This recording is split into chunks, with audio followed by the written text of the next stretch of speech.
Kapag siya pinaupo, wala siyang choice kundi umupo. At habang siya nakaupo, tatanungin po siya na 3 katanungan. No po? Ang unang katanungan sa kanya ay minallah. Sino ang Diyos?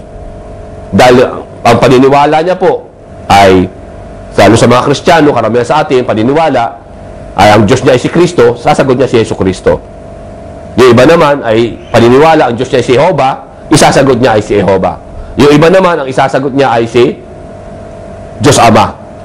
Yung iba naman ay kung ano, sino-sino pa. Ano po? So, pangalawang katanungan sa kanya ng anghel, tatanungin sa kanya, doon sa kanyang loob ng kanyang libingan, ay minal rasul. Sino ang sugo na sinugo sa iyo? Itatanong po dapat kung inabutan niya. Noong maunang kapanahunan, kung sino inabutan niyang propeta, itatanong sa kanya ang sugong yaon. Kung si Moses, ang inabutan niya sa panahon ni Moses, tatanungin sa kanya, sino si Moses? No po?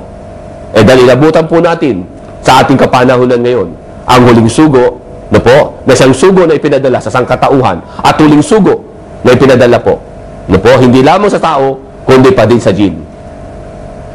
Tatanong sa atin, sino si Muhammad? Sa mga Kristiyano, wala po kayong choice, kinakailangan makilala niyo po kung sino si Muhammad sallallahu alaihi wasallam.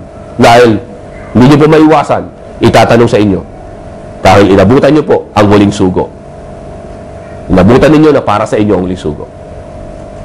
Pangatlo po itatanong kung ano po ang tamang reliyon. Minad-din.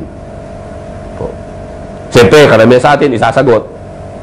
Dahil Katoliko, sasabihin nyo, Katoliko kayo. Kung Katoliko ang kinamatayan nyo. Kung born again, sasabihin, born again. Kung siya iglesia, sasabihin, iglesia.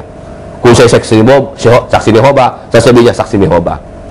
Yun po ang 3 katanungan tatanungin sa bangkay o sa puntod ng taong namatay. Pagkatapos na maisara na ang kanyang puntod. At pagkatapos niyan, sasabihin ng anghel sa kanya, sa mga ganitong tao na kusaan, hindi nila nakilala ang tunay na Diyos, ang tunay na nag-iisang Diyos. Sasabihin ng anghel sa kanya, hindi mo ba alam na ang tunay na Diyos ay ang Allah, ang tanging nag-iisang Diyos? Kul huwallahu ahad, sasabihin pa ng anghel. Pangalawa, sasabihin ng anghel, si Muhammad ay huling sugo pero hindi mo kilala. Pangatlo, ay ang tunay na reliyon, sasabihin ng anghel, alam mo ba na ang tunay na reliyon ang hindi ang reliyon mo? Ang tunay na reliyon ay Sibgatullah. Sibgatullah. Ang reliyon mismo ng Allah, ang Islam. No? Sapagkat yun ang kanyang reliyon. So, pagkatapos po niyan, lalo mahintakutan po yung bangkay na nasa kanyang puntod. No, nasa puntod. Bangkay na nasa puntod. Mahintakutan siya sa anghel. At habang siya nahintakutan, sasabihin ng anghel, dahil hindi mo kinalala ang tunay na Diyos, ang Allah, hindi mo kinalala ang kanyang huling sugo na si Propeta Muhammad, inabutan mo siya, at hindi mo pinasok, hindi ka umanib sa tunay na pananampalataya, ang gagawin ng anghel sa kanya, kukuha ang anghel ng isang masong bakal. Ang masong bakal pong ito, mga minamahal kong mga kapatid at mga kababayan, ang masong bakal na ito nahahawakan ng anghel, na kapag ito po ay pinukpok ng anghel, o pinukpok natin dito sa pinakamataas na bundok at pinakamalaking bundok, kabundukan dito sa ating mundong ginagalawan, ang bundok na yan ay mapipino. Ganyan po katindi yung masong yan. At yung po ay ipupukpok sa taong hindi tama ang kanyang paniniwala sa Diyos, hindi tama ang kanyang paniniwala sa mga sugo, hindi niya kinilala ang sugo, at wala siya sa tamang pananampalataya. Pupukpok po sa kanya yon. At pagpukpok sa kanya, sisigaw po siya ng napakalakas na sigaw, no po, dahil sa sakit na kanyang nararanasan, na ipinukpok sa kanya na isang masong bakal o martilyong bakal, na kung saan ang martilyong niya, tulad na sinabi ko sa inyo, o masong bakal, ay pag pinukpok dito sa mundong ito, ang mundok mismo ay mapipino. Habang siya nasa anyo, na kung saan humihiyaw siya, at ang sabi po sa katuruan ng mahal na Nabi Muhammad sallallahu alaihi wasallam, habang humihiyaw siya, sabi ng Rasul, lahat ng mga malalapit sa kanyang mga libingan na may buhay, hayop man, no po, na may buhay, mga insekto man na may buhay, ay maririnig nila, pati butiki, maririnig nila mga ipis, mga manok, aso, hayop, pusa, ang hiyaw ng taong pinukpok sa kanyang libingan ng masong bakal na ito. At sila po ay mag-aalulungan. Kaya doon nakakaranas kayo, lalo na mga malalapit sa simenteryo ng hindi mananampalataya. Makakaranas kayo pag may inililibing po. Pagkatapos po na magsialis yung mga nakipaglibing at natagpan na yung puntod, maghintay lang po kayo ng ilang segundo, ilang minuto. Ano po? Maririnig nyo, nag-aalulungan ang mga aso. Maririnig nyo ang mga ipis, hindi mapakali. Ano po? Nagliliparan ang mga ipis.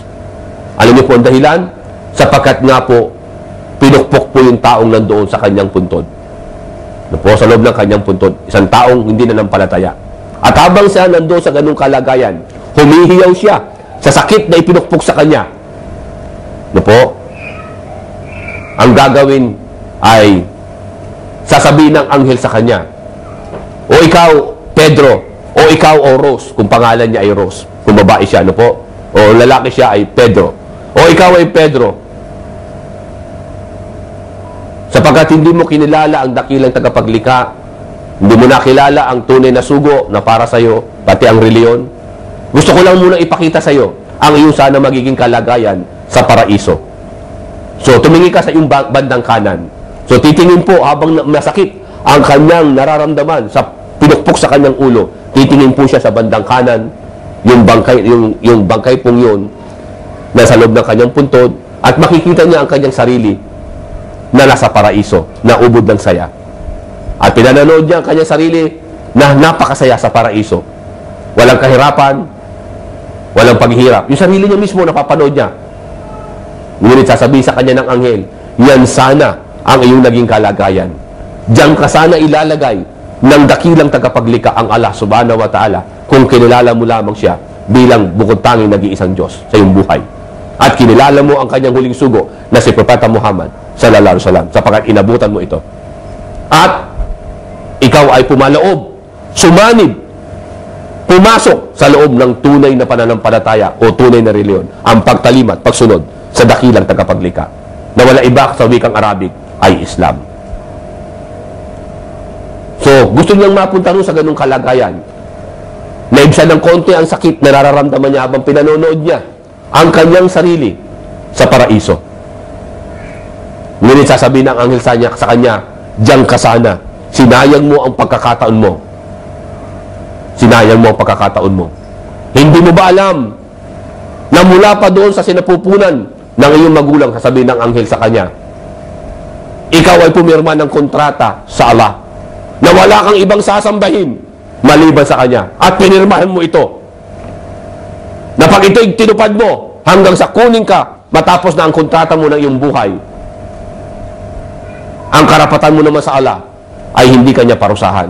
Ngunit, pumirma ka ng kontrata, ikaw naman ay laging nagbe-breach of contract. Lagi mo sinisira ang iyong kontrata sa Allah. Ibang Diyos ang sinamba mo. Ang sinamba mo ay tatlo isa. Isa tatlo. Ginawa mong kape ang Diyos. Katulad ng next kape, 3-in-1. Si Jesus ay ginawa mong Diyos. Umimbento ka pa ng pangalan ng Diyos na ginawa mong Ehova, hindi naman Ehova o Jehovah. Wala naman imbento yan. Tinawag mo pa siyang Diyos Ama, hindi naman siya lalaki. Kundi ang tunay niyang pangalan ay Allah, Elo o Ela. Kaya dahil sa ginawa mong yan, sasabihin ng anghel, ikaw ay nag-breach of contract sa pinirmahan mo bago ka pa ilitaw sa mundo.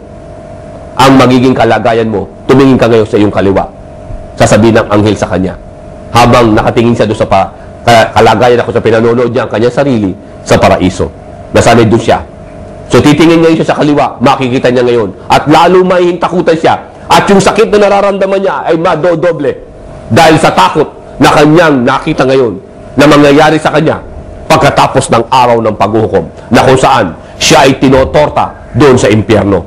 Na kung saan paulit-ulit habang siya sinusunog, papalitan ng Allah ang kanyang balat ng panibagong sariwa upang lalo niya maramdaman ang sakit ng apoy sa impyerno.